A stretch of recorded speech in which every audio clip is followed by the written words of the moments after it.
บายดีพี่น้องพอดีเขากองขึ้นเลยเจ้านะ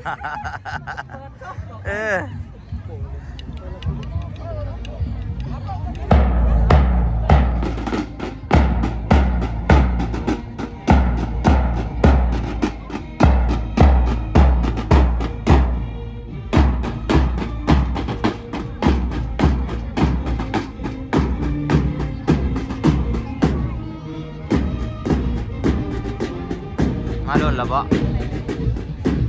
สวัสดีพี่น้องปองไปว่าทุกคนที่ติดตามบันทึกการเดินทางวันนี้ปุญโญมาไลฟ์สดพิเศษนะพี่น้องได้เบิ่งบรรยากาศของบุญกองข้าวใหญ่ต้นทางเข้าสู่ทีมของเวลาต้องงานกับงานเทศกาลบุญกองข้าวงานข้อเมืองเชียงอันนั้นต่อไปทางในหกกับกระบวนที่ซึ่งจะการประสูติที่เป็นน้องมีข้อบางอาบวงโดยในขณะนี้ก็มีอยู่ในที่เป็นตัวเองข้อบางอาบวงอันนี้เป็น FC อันนี้เบิ่งนี่FC เมืองเพียง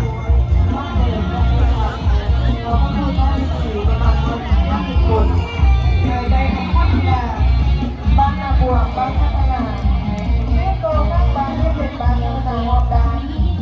ตัวแรกเป็นการพุ่งเข้าหรือการเป็นผู้ค้าเทียบกันกับตลาดบ้านนาบัวนะเป็นทางของพ่อใหญ่คือว่าเป็นการสบายดีสบายดีเกิด50 มา